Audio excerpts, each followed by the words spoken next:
Now think about this: the Bond movies, right? James Uh-huh. Bond has never been gray, ever. The character of Bond has never sported gray hair. But he's always an older person. Not necessarily. Okay, so the first Bond was Sean Connery. The first two Bonds, Sean Connery and Roger Moore, there was one in between. But those guys played Bonds as I forgot how they. That's the funny part. People in the 60s and 70s and the 50s, 60s and 70s looked a whole lot older than they actually were. Mm. Right? Sean Connery as James Bond was probably in his early 30s. I'm going to guess that. I'm not going to say I know, but I'm going to guess he's probably in his early 30s as James Bond. Right? Man. And, when he was replaced by an actor who's actually older than him. Roger Moore is older than Sean Connery. Uh, Okay. And Roger Moore, even when he took the role, already was wearing a rug. I mean, but you know what? What's the new guy's name? I Daniel can't like Craig. Daniel Craig. He got a little bit of gray. He ain't all the way gray though. No, did he go gray as Bond? He has a little bit of gray. It ain't Well, that no, in real much. life he does. In real life he has Yeah. gray. His hair is But the lightest. as Bond, see the thing about him though, he was and that was controversial. He was the first blonde haired James Bond. Really? That Yeah, was controversial. yeah. In casting him, when he was cast, he wasn't universally loved as the new Bond. People Yeah. were kind of like, wait a second, because remember, okay, the Bonds that have come before him have always been tall, right? Yeah. Roger Moore is 6'2" or 6'3". Sean Connery is a real tall guy. Even the other ones, George Lazenby, who was only in one of them ever, was also a very tall man. It's like chiseled, like dimpled chin, like he looked like like a character from the Fairly Odd Parents. Um, Yeah. and then the other one, Timothy Dalton. These are all tall guys, and they're all dark haired. The closest to a blonde you had was Roger Moore. He was, Yeah, it's funny because it's like I remember I used to have a dream that I wanted to be 007, and it's like of course it's I would just say it just has to be a white person, but I was like, man, if it was a black James Bond, it'll probably be the biggest movie ever. well, no, they've been talking about Black James Bond. Um, But it got to be the right James Bond though. they've You been can't talk like they've been talking to Idris Elba for the longest time, but he's too old I now. couldn't see him being it. I couldn't see him being it. It'll make me mad. Well, He's a good actor, who do but you I see don't as think. okay? So remember, he's going to be British. Okay, Mhm. like the worst thing they could do. Okay, the two worst things they could do. Well, let's talk about that. We're getting away from the health thing, but casting. I mean, like do you? Because okay, so doing a Bond thing is a commitment, right? Right. If you're going to do a Bond movie, you are creating part of what is a series of Bonds. So Yep. you're gonna put somebody out there who might be Bond for 5 to 7 movies, or maybe more, Man, depending. Daniel Craig has been James Bond for almost 15 years. Yeah, but there were big gaps in between of his movies. I know, So but it's still like 15 years. yeah, I still remember when I saw Casino Royale, and I was like in the early no, 2000s. no, no. It was more than he's been Bond. Well, he stopped being Bond 2 years ago, 3 years ago, because Bond died in the last one. He died in what is it? No Time to Die. That's what it's called. Yeah, it's called No Time to Die, and he died. Wait a minute, I Spoiler, thought the last one was spoiler with. alert: Bond did die. No Time to Die. Okay, that's his swan song. That's his last. There's no coming back for him for sure because he died. Yeah. There was Skyfall. After Okay, let's name Skyfall, them off. The very first one was '06, Casino yeah, Royale. because Okay, now I that's the remember I thing. was living in Texas when that happened. Okay, now the thing about the Bond movies is Casino Royale was a Bond book, right? That they never made into a movie. They made a parody version a long time ago in the '60s. They made a parody version of it, right? That shoot was like a parody. What do you think, so? Man, I'm like I forgot, but we was laughing in that movie. It was whack. I still remember it because it was like he was a new James Bond. Like the end with him and his girl. Like I remember we was laughing at that because I forgot exactly what happened. But it was She so, died. She died. huh? She died. Yeah, but I remember we was laughing about that. Like the whole gambling scene was way too long. Like yeah, I remember Casino Royale was whack. Like it Okay. wasn't. but it's highly respected and highly rated by critics and everything. And as far as Bonds go, it's one of the most faithful to the original material. I Right? could see that. I mean, Okay. but it was less action. It was, and see, the thing is, the Bond books are very different. The movies made him more of a I'm okay. blowing everything up. Well, okay, so the movie Bonds were very much. I mean, like Gold. What's it called? Austin Powers as a parody of Bond movies wasn't Yeah. that far off, right? It Right. was the things got out of control in the Bond movies, right? Yeah. See, James Bond in this one was stopping a dude from. So what happened, right? So the bad guy in Casino Royale basically gambled a bunch of dictators, like despots, money, because he's like he's the banker for terrorists, right? He gambled Right. their money on shorting stock is on a plane manufacturing company. He was going to blow up the prototype as it was going to debut, and the stock would tank, and he was going to short it and make a ton of money, right? But Hmm. Bond stopped that, right? This is not like a danger to the world. He was He was trying to basically get gonna bread, and James yeah Bond was hating yeah it. he himself was gonna make some money, right? Yeah, So he he was making money for out. terrorists. We got to stop it. Yeah, and so how much was he out? How much did he owe? How much was he in the hole for? I know it was billions. $100 million, It was only right? 100 million. It's $100 million, which is funny because there are people in the world who $100 million they'd fart and it would fall out, Yeah, that's right? why I'm like It's even thinking about. I was like, you're a super villain. $100 million, it probably won't even phase you. but that's But the I thing. will try to See, kill James Bond though. see, but it was a realistic number, right? It was a realistic number that could happen in Yeah, real life. I mean, he was trying to make some money, and boom, that's what happened, right? and James Bond And stopped him James Bond from making stopped him. money. And so he had to try, and there's a larger organization in the background, all that kind of stuff, right? But so that's Casino Royale. So James Bond came back, and the plots weren't he wasn't saving the world. He wasn't saving the world. He was dealing with regular terrorists and what's it called and villains. They weren't super villains. They were just villains, Yeah, right? As time went by, it got a little bit more and more world threatening. It yeah, became more and more like the old Bonds were. But the old Bonds were like crazy ass people with their secret bases were entire islands that were hollow, right. right? I don't know if you know this, but there was a period of time where the world's largest indoor set was created for a Bond movie. It was it Really? was it was the Bond movie. It was I want to say The Spy Who Loved Me, where the end of it was the evil organization was capturing Russia and America's nuclear submarines using a gigantic ship. The front would open up and it would scoop them up, right? Yeah, So they built a set that they could house two submarines inside the set for this action sequence where Bond and the commandos stormed it, right? yeah. At the time, it was the largest indoor set ever built for a movie, I can see that. right?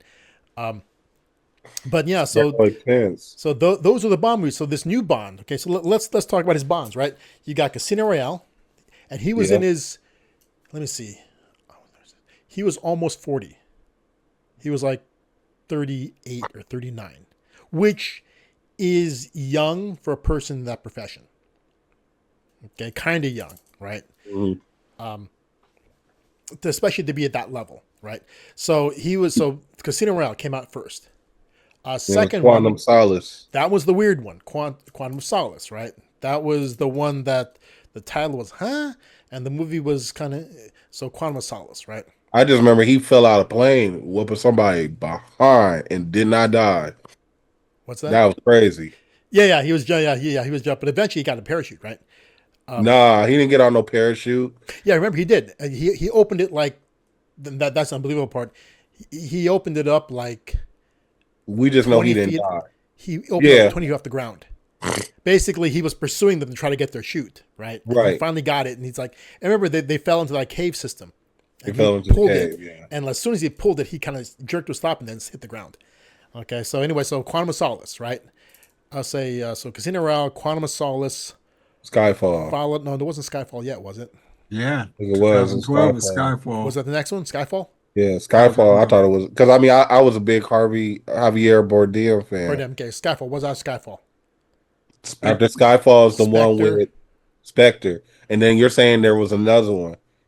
And then No what's Time No to Time to Die, Die. That's the last one. No Time to 5? Die. So he only had 5 movies. and he died in No Time to Die. Yeah, that's the last one. That's crazy. I 5 didn't movies. see that one. Yeah, it's the last one that came out. Okay, I'm And gonna go watch the bad guy is Rami Malek. it. Rami Malek is suffering from that I got an Oscar young disease.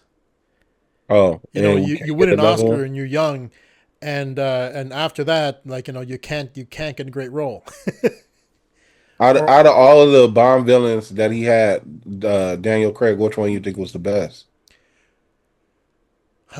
let's talk about the actors. I mean, like, the first one was a good actor. Mads Mikkelsen playing Le Chiffre was a good actor, really good actor. Uh, Okay, but the villain wasn't. He was just a money guy who had just blown it and was trying to get his money back, right? yeah, So there's Le Chiffre.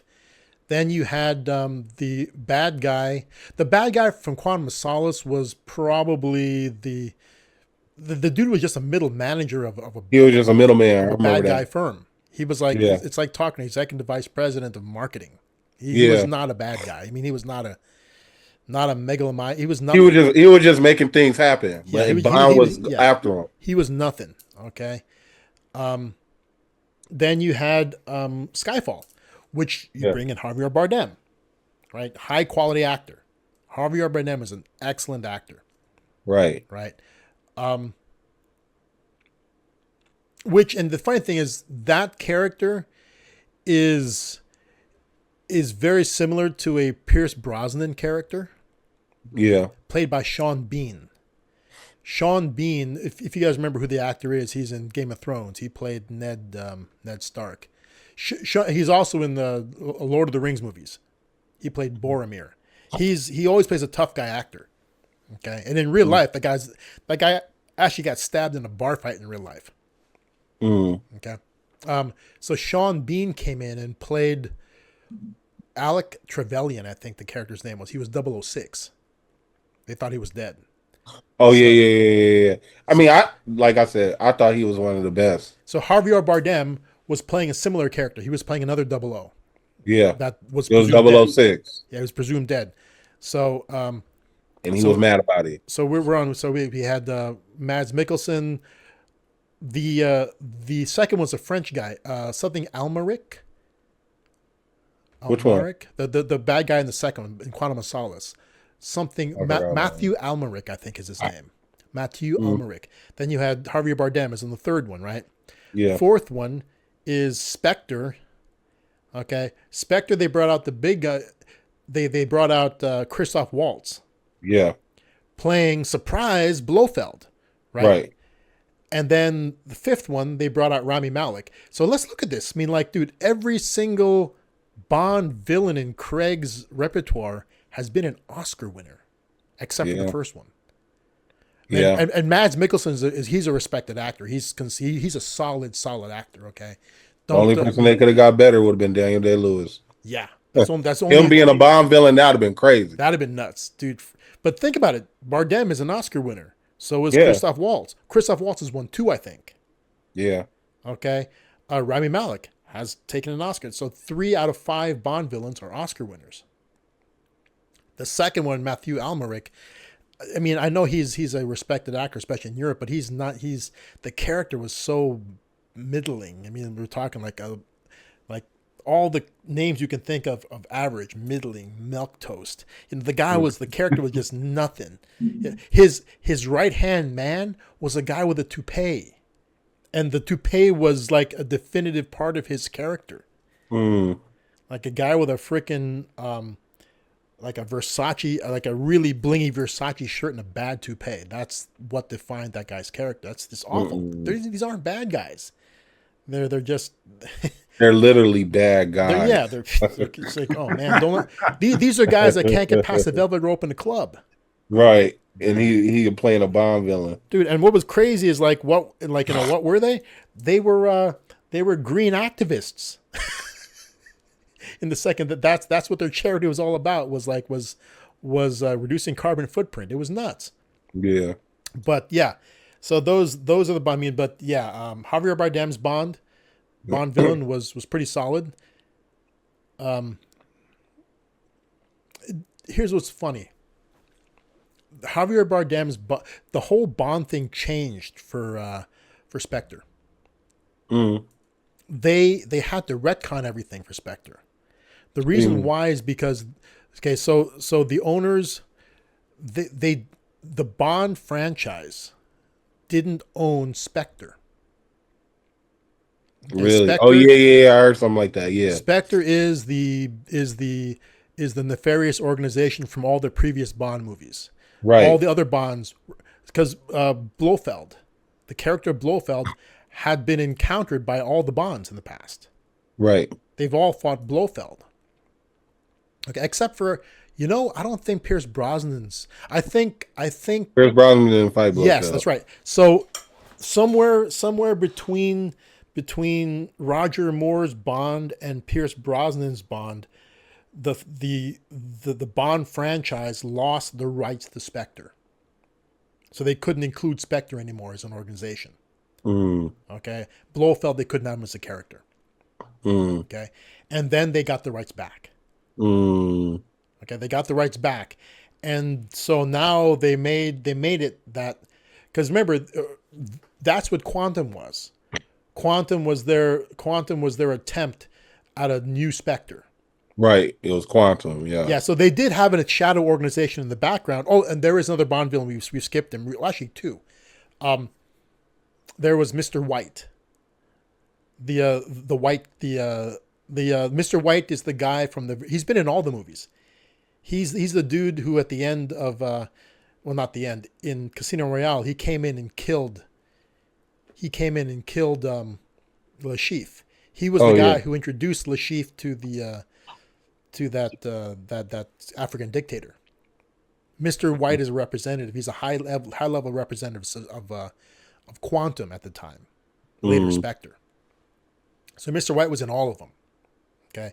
In fact, Bond ended up in a relationship and had a kid with Mr. White's daughter. What? Oh, yeah. Yeah, the chick in Spectre.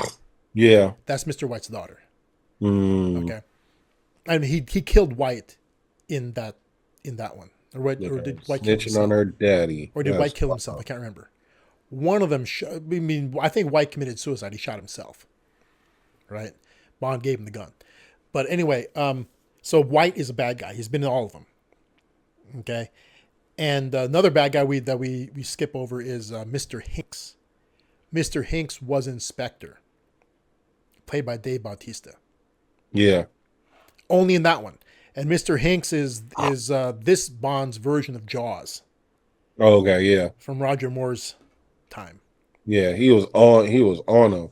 Big ass, massive dude. And what they never really got into him, but Mr. Hinks, when you see him pressing his thumbs into somebody's eyes, his nails are made of metal. His thumbnails. They never explained that at all. I mean, I think there's a lot more they wanted to do with the character. So rather than give him metal teeth, they gave him metal hands, metal fingernails. Yeah.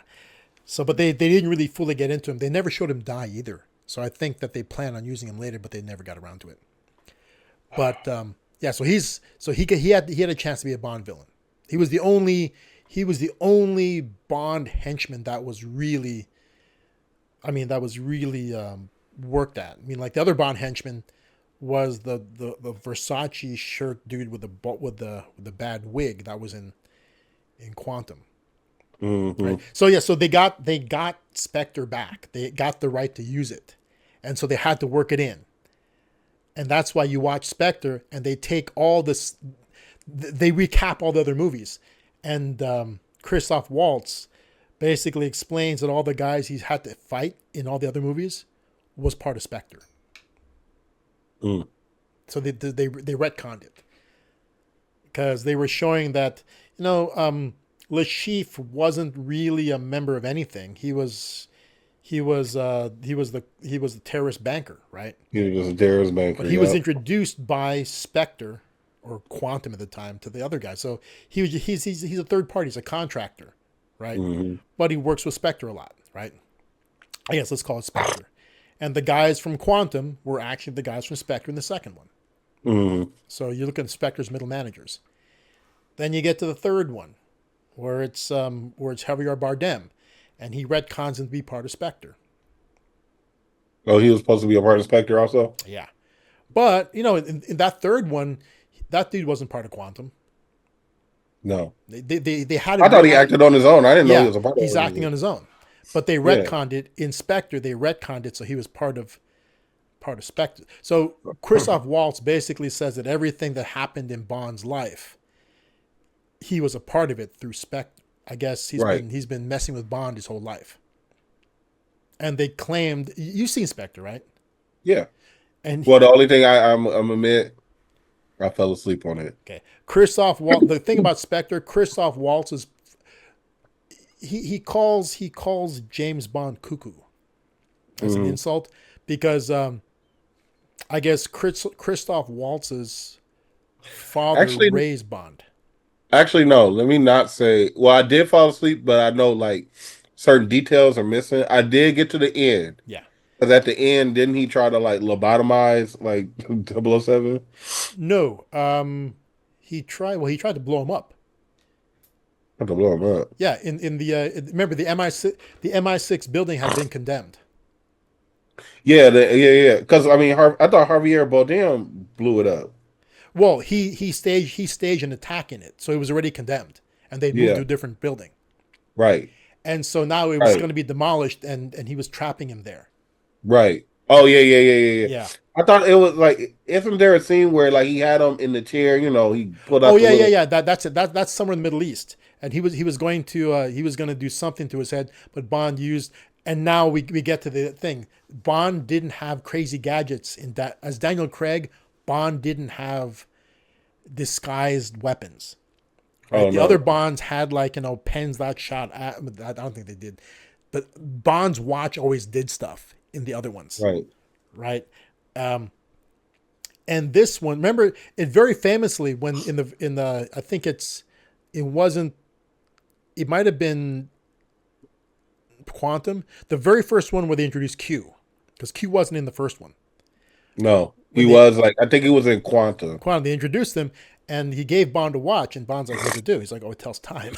he just gave him a watch. It was just a watch, right? Yeah. Normally, Bond's watches have lasers or the other kind of stuff, right? But this Bond watch, so finally, his watch did something in the later ones. I think what did it do? It let off like a piercing, like a crazy ass loud sound, and one of them had the bezel that turned as it's crazy stuff. But this Bond was more real than the other Bonds were. Because I'll tell you, I mean, in my time working, security of any sort, right? The closest I had to a Bond gadget was a pager gun. Okay, I never used it, and it was the most dangerous thing I've ever carried. A pager gun. Dangerous. 2 shots, 1 shot. Yeah, single shot, 44 Magnum. Dude, picture that. Okay, so picture a page. For those younger viewers out there, a pager is a device that would allow somebody to send you a phone number that you would call them back at. So you dial the phone number, and then it would allow you to enter a number. And that's what would appear on the small screen on a pager. A pager is like, it clips onto your belt. It's about, I have one here. So I think I have the actual pager gun here somewhere. And it has a AA battery that runs it. So the thing's a little bit longer than a AA battery, and it has a belt clip. It's made of plastic. And the screen that shows you the numbers on the top of it. Now, in later times, the pager changed. But this is the pager that I had. So it was a single piece. It didn't come out of the belt clip. Later pagers, there was a belt holster that the pager would clip into. Okay, but Raymond, so picture this. So you know the pager I'm talking about, right, Raymond? Yeah. Okay. In fact, let's bring one up on screen. Hold on, I'm gonna bring one up on screen. So I don't know how it turns into a gun. That's why I want to bring one up on screen. I want to show you exactly what I'm talking about.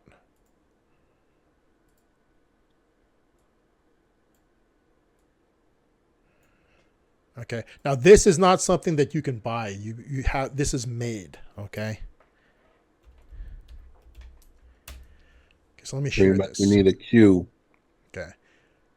Let me share this. And when I explain to you how it's made, you're gonna see how easy this could be. Okay, here we go. Okay, let's go to images. None of these are the ones. That one right here. This is what I'm talking about. That one right there. Yeah. Okay, let's try to find a better picture of it. Mine wasn't quite like that. Let me see. I want to show you the exact one. Something very similar to this. This is it right there. That's it right there. Okay, something just like this. Okay. This has a AAA battery that goes in it. Let's see if we can see the bottom of it.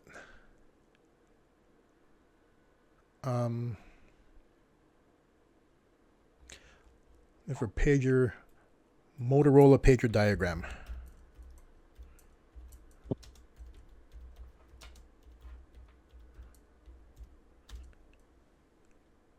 Okay, here we go. Tell me if you guys see a exploded view of one of these things.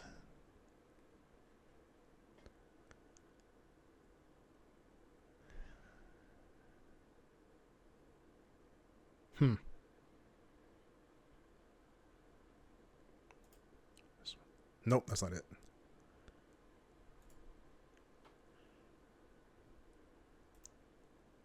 Okay, actually, this is exact. That's pretty much exactly it right there. Okay, so what you've got is this is as big as a AAA battery. The battery goes in. The battery goes in. The little thing that came inside. Actually, let me see this one here too. Wait, this one has a bunch of angles. Oh, you can't see it. There we go. Okay, so look at this pager. Okay, there's a switch here. There's no switch on the other side. Okay. So this is the way it works. The bottom thing here opens up, and there's a there's a door that's a opening door in the bottom, right? That you put the battery in. Okay, the battery goes here on this side right there. That's where the battery goes, right there. I think. No wait, no, it's here. It's on this side. I think it's on this side. Okay. So what happens is that you place a the battery is a AA battery. AA battery is pretty big. I mean, so what is here? It's a metal tube inside there. It's a metal tube, chambered. It's a chamber for a 44 Magnum, one single round. It goes right there. Okay. The belt clip here is the cocking mechanism. So by opening the belt clip all the way, you cock the hammer. And that button right there is a release that releases the hammer. Basically, it's like a striker fire. It's like a Glock. They call it striker fire. Okay. And where it comes out is right here. Mm-hmm. Okay. You have one shot with it. Okay, that's what I was thinking. I was like, it can only have like one. You got bullet. one shot. And when you fire it, technically, I guess you could reload it. I never thought about that. I guess you could. But you never had to use it? I never used it. No, dude, I never even practice fired it. It's scary as hell, dude. Because you're gripping this thing. So basically, you take it off your belt. You have to pull the belt clip. You have to pull it hard to cock the striker fire mechanism. You got to pull it way out, and it'll click in place, right? And now you're ready. All you got to do is touch that thing, and it fires, and it comes out through here. It rips through the mechanism and comes out, and you got to be close. There's no barrel. I mean, like it's a chamber without a barrel, so there's no accuracy at all. Yeah, basically, when you use this, you're jabbing it into them. Yep, I was about to say that's something like somebody was talking crazy at the club. Yeah, grab your beeper and yeah, you basically have to press this against their body, and pull and squeeze that thing there to let it go off once. He wouldn't even know he got shot. He will have no idea.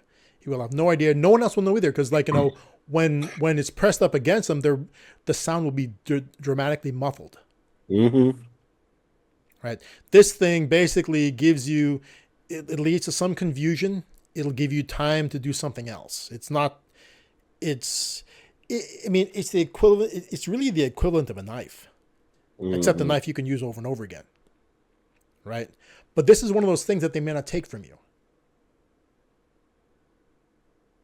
Right. Remember, we didn't have cell phones back then. So this was the thing. I mean, there were really bulky cell phones, but this would allow you, they may, if they find anything on your person, if you had a knife, they'll take it. If you had a gun, they'll take it.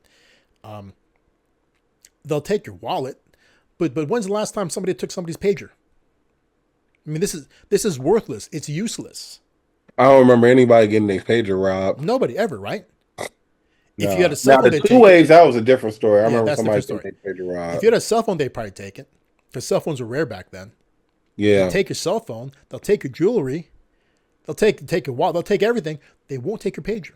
Mm-mm. Absolutely, because the pager, you can't use this to communicate with somebody. There's no way you can call the cops with this. You can't send a signal with this, right? This lets somebody reach out to you, and you have to find a payphone. Think about that. It was an ingenious design. I can't take credit. It was not something that I thought of.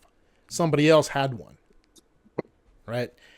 And I've never seen it used. I mean, theoretically, it could fail and it wouldn't work, right? Never seen it used, ever.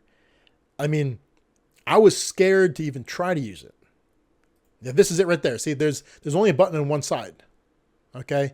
You would grip it, then the battery goes here. And I don't think that they put it together based on where the battery had to go. I think they put it here because when you face it towards your target, you want to depress this with your thumb. Mm-hmm. I think that's why it's here. Because you'd be holding it, and this is the safest way to find. That's why it's designed that way, right? Mm-hmm. But it's the freakiest thing. Here's another angle, same angle. It's the freakiest thing. I mean, like, it's dangerous. It's truly there's the button that you press to make it work, right? Truly a dangerous thing to use. Mm-hmm. I've only seen two of them. One that someone I knew had, and then I got the same one, custom made. And I guess technically you could, but I think that letting a round off will just pretty much take the whole thing apart. I think what'll happen, because it has a solid metal plate back here, and you get one single shot out of it, I think all the plastic would crack if you use it once. Mm-hmm. So it's frightening. It's one of the most, it's a last ditch thing. And what's crazy is this, Raymond, do you remember people having more than one pager? Yes. Yes. So you can have, the most I've seen was 3. yes, you can have 2 or more pagers on you, and one of them can really work. And this thing, so that way you'd think, oh man, did it actually work? No, it did not. Okay. The actual thing that ran the fake screen was a watch size battery. Yeah. Okay. But the real thing had a AA battery in it. The real thing had a AA. Okay. What ran the screen was a watch size batteries because the AA battery that would run it was actually a bullet. Right. Now I wish if it was now, I would put on some some armored gloves and I'd try it. Oh. Just to see. If it worked. And I'd press it up against something that would contain it. Right. I would not want to fire this into the air. Right. Because who knows what direction it's going to go in. Mm-hmm. If you do fire it in the air, you gotta, it's just like how they test guns now. Yeah. You gotta have the camera a certain way. I mean, this thing, imagine, see, this is a gun without a barrel. Basically, it's like this, you know what this is the equivalent of? This is the equivalent of taking a BB, taping it to a primer of a shotgun, and then taping the shotgun shell. So picture taking a shotgun shell, taking a BB, putting it on the primer, and taping it there, and then taping the whole thing to a hammer, and then slamming the hammer into a wall. That will let it off, right? But there's nothing there that guides the shot where to go. Right. It just explodes. Hmm. This thing would explode, and basically the tube that it was in would keep the shell from exploding. It will explode forward like it's supposed to, right? But it leaves here. Who knows what direction? I mean, does it veer a little bit to the left? Does it veer a little bit to the right? That's why it's got to be pressed up against its target. Mm-hmm. It's going to destroy that pager coming out. Oh yeah, the whole front's gonna get wrecked. It's gonna tear its way through here. It's gonna be wrecked. So once you used it, there's no hiding what it was. The pager is now just an empty shell. But yeah, so that's let me stop the share. Yeah, that's the most Bond-like thing I've ever had. Mm-hmm. Looking back, I don't know how many people had those now, and I think some people I know had something similar. No, dude, no, I've only seen two. Me and the guy who made it. He doesn't make a lot of those things. There's not, but Yeah, it's a great last resort thing. Right? They've taken everything else from you, but you still got that. I mean, like no one's taking pager. That was ingenious, right? Nowadays, that's the cool part about pagers making kind of a comeback, right? Because I've seen people wearing them now, but they're kind of wearing them as a fashion thing. It's no longer. It doesn't work. It's just fashion. I don't know. It's like a hipster thing. Like, we got a pager? It's like, yeah, it's like, it's interesting though. I mean, like, and honestly, I think, I mean, okay, people have taken them on planes before. People have taken them on planes before. I can guarantee you that. Yeah, I was like, as soon as you said it, I was like, I'm getting that into the club.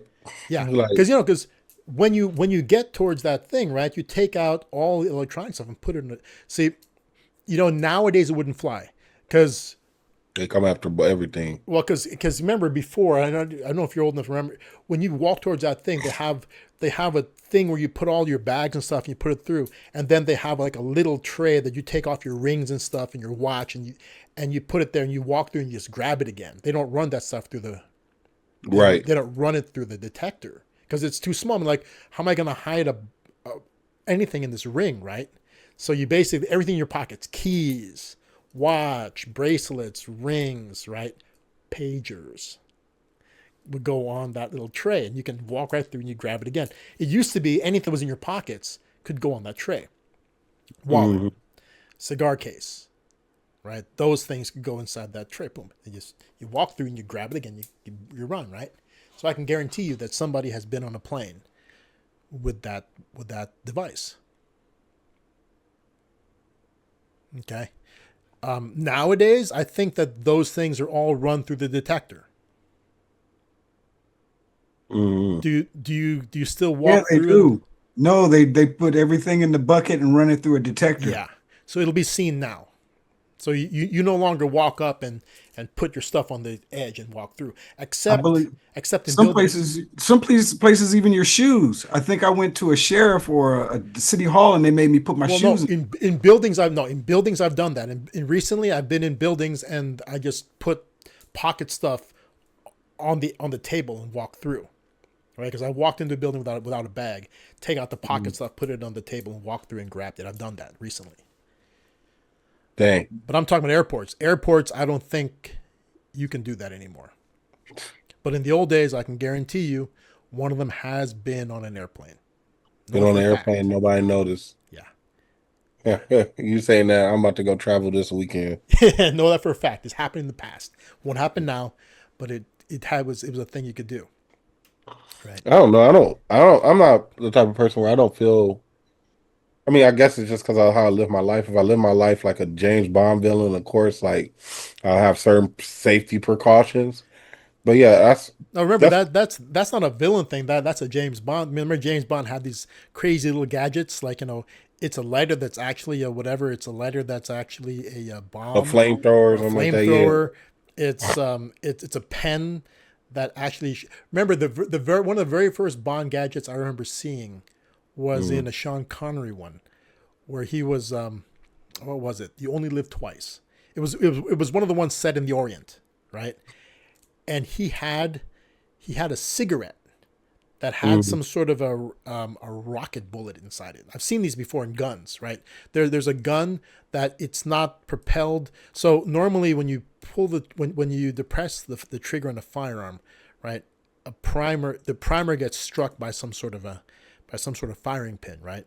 And the primer ignites, and it ignites the powder charge behind the projectile, and it explodes, right? It's a controlled explosion, making the projectile exit your weapon into whatever you're shooting at, right? This other gun that I've seen is a rocket gun, where there's no primer strike. The actual projectile is a rocket. It has fuel inside it, and it travels. It's like a little missile. Right? I've seen that before. Okay. Oh, Raymond, you nodding on us? There we go. No. It's happening. Oh, yeah. I'm sorry, guys. I'm actually kind of, you've been noticing, but like I've been just wiping my nose. I am a little bit under the weather. Gotcha. So I've seen rocket guns before, right? Mm-hmm. And so, like, where was I going with that? You're on James Bond's mini rocket cigarette. Yeah, okay. So Sean Connery had this, basically it was a cigarette, you lit it, right? And you held it, right? And it would shoot like a little, so it was like a little rocket propelled harpoon, a little tiny dart, rocket propelled. So you light the cigarette, and then you would light it, and you'd have to hold it like filter side facing your target. Yeah. So basically you couldn't light it and hold it like this, because it would shoot that way, right? Mm-hmm. So you'd light it, and you'd, oops, like, you flip around. See, that's the first time I saw a gadget like that in the Bond movie. But yeah, so Bond always had hidden things, right? So like, that, but no, in real life, that's the closest I've ever gotten to like a gadget that I would have. But I've seen other things. I've seen compact submachine guns in briefcases. I've seen that. I've seen that too. Okay, HK actually makes one like that. HK makes a briefcase version of, I think, their PDW. The HK PDW is a personal defense weapon, or it's an HK MP5K PDW. It's a small version of the MP5 made for helicopter teams. So it's more compact for smaller spaces, but it's small enough that you can put it inside it, and they actually make a briefcase. Yeah. And the trigger is in the handle of the briefcase. You fire it, and there's a port on the side of the briefcase that opens up to let the shells eject through it. Quinn, you seeing it? Yeah.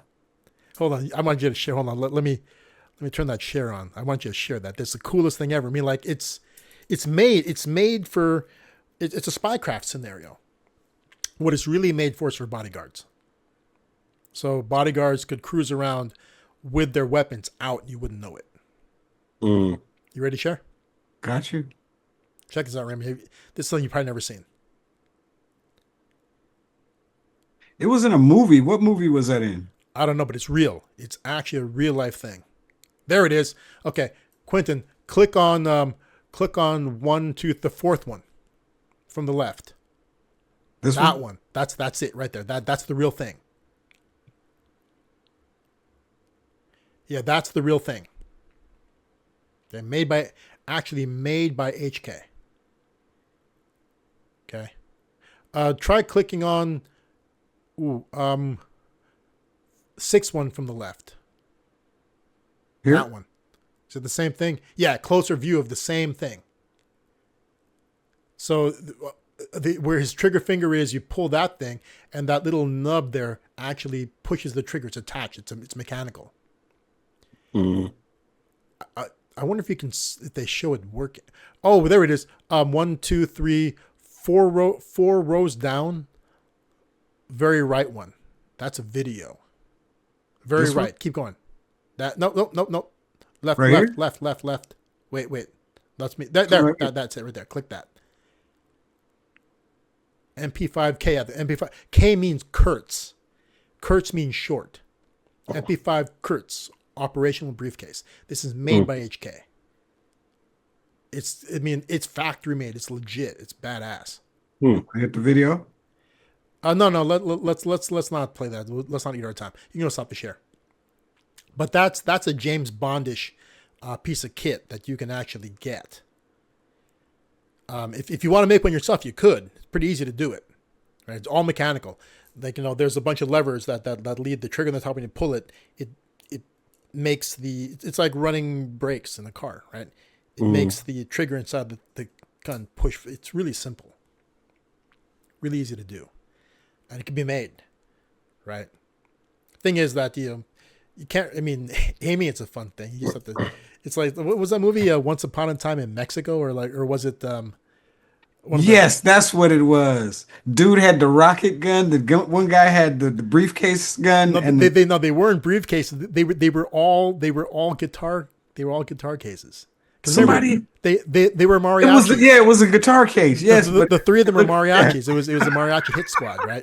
And they all The mariachi hit squad. One guy had two of them. One guy had two of them, right? And he was spraying with two. The other guy had his case was a rocket launcher, and he would reload by tilting it forward and bringing it back. He would lean back like on one foot. Completely fake, but that's what it was, right? Yeah, but what you just saw is the real thing in briefcase mode. It's an HK MP5K 9mm, holds 32 rounds, and it contains extra rounds. So what you would do is, if these are for bodyguards, is what they're for. They're not for assassinating people. These are for protecting people. It allows a bodyguard to have his weapon ready to go in public. It's like carrying a weapon in your hand, except you can't aim it that well. Mm-hmm. Okay, so what happens is if things hit the fan, the guy with the MP5K briefcase provides a little bit of cover fire. Okay, and people are confused. Where's that coming from? Right? So he provides some cover fire, and everybody gets cover. And once you get cover, you take it out of the briefcase, and the briefcase has extra magazines inside it. So it just allows you time to get cover. And once you get covered, take it out of the briefcase, and now you can aim it. That's what it's for. Okay. Pretty effective, actually. Okay, it's pretty neat. Very expensive. Very expensive. That's why if you want to make one yourself, you can make it a lot cheaper. And you can use something cheap inside it. Like, you don't have to use an MP5. HK weapons are very expensive. If you want to be super cheap, you can go ghetto and use a Kel-Tec 9. They're terrible, but they're cheap. They have the same usage characteristics as an MP5. Same number of rounds, same caliber. It's basically, it's a really bargain basement version of the same thing. Right? Except you're kind of flipping a coin whether it'll fire or not. Right? That's if you want that kind of firepower, but only have a fraction of the budget.